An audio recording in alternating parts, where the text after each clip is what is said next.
Howdy, folks.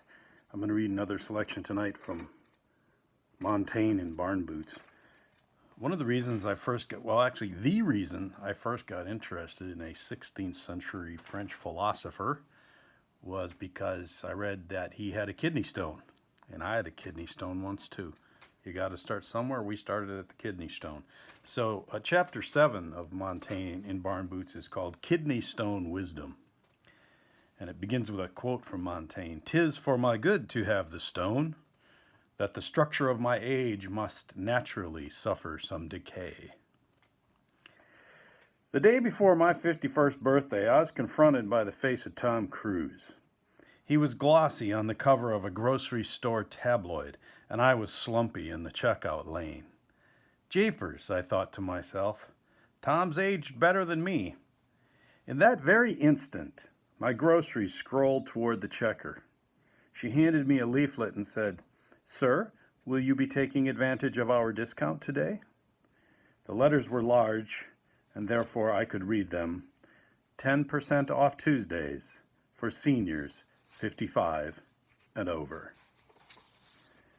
"We do not know where death awaits us," wrote Montaigne, "so let us wait for it everywhere." When Michel de Montaigne was 35 years old, his formerly hale and hearty father was laid low by a kidney stone, and then another, and another. The attacks continued for 7 years, until his father, dragging on to the very painful end, died, as Montaigne put it, tormented with a great stone in his bladder.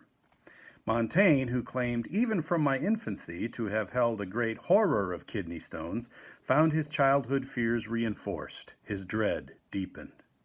He birthed his own first stone right about the same time he began writing his essays. Then, like father, like son, came the avalanche. "My fits come so thick upon me that I am scarcely ever at ease." At one point in the essays, he classifies 5 or 6 of these fits as very long and sustained attacks. In another, he casually references voiding 2 large stones after supper.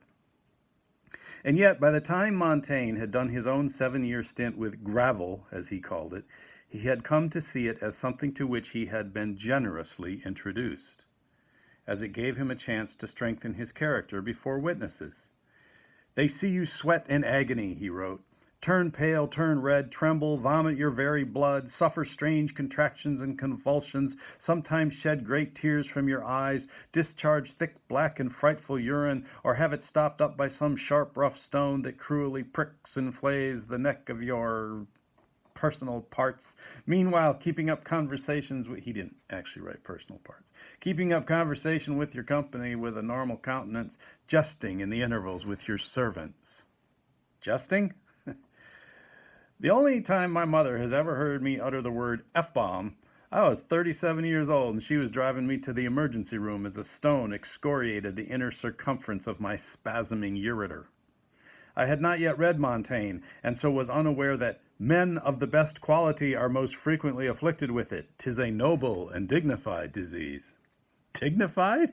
I barked and whinnied. I sank to my knees. I pounded the dashboard. I apologized for dropping F-bombs. I dry heaved. I dropped another F-bomb. I apologized again.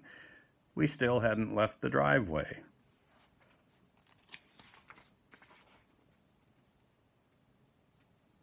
Okay, I'll read just the rest of it here. Sneaking a peek ahead. In her essay, "Kidney Stone in My Shoes," Sonia Huber writes, might be Huber, I apologize, Sonia, if I got that wrong. "I sighed with relief when Montaigne stopped quoting Seneca and turned toward his real body, even when he dished about the details of his agony with kidney stones. Montaigne's kidney stones are his path to humble brilliance through the vulnerability of describing illness." And then, writes Huber, "Montaigne's decaying body was also his writing teacher. As he ages and becomes ill, he becomes vulnerable and specific." I am at that age, back to me now. The first 2 letters in memoir spell me. I'm at that age where the body begins to override determination and character. Recently, I took a manuscript to town to do revisions in a coffee shop, only to discover that I'd left my reading glasses at home. I stubbornly ordered coffee and unpacked the manuscript anyway. Then, after squinting migraine hard from a great distance to fruitless effect, I grew pouty at the realization this will not be overcome with gumption. While we'll have to agree to disagree on the ennobling power of kidney stones, in my experience, they vaporize your moral ethical fiber. When we move beyond that into the vulnerability referenced by Huber, I concur. Slowly, I am rounding the corner on the idea that even a wimp such as I can draw edifying lessons from the frailties of body and mind, no matter how trivial. All right, in the spirit of these things being done just the way they are, I realize that in that reading I pronounced Sonia Huber's name two different ways. I also left a big space where I just stared at the book trying to decide if I was going to read more. But in closing, I'd like to go back and read. There's footnotes in this book. So I always wanted to write a book with footnotes, and there's one right there. And that footnote right there. So in that opener there, I said, Tom's aged better than me. And the footnote says, improper grammar. Save your energy and postage. This is how I think. I might have gotten a snippy note or two over the years. That's what you call a preemptive strike. All right, folks, hang in there. Forward. Be good to each other.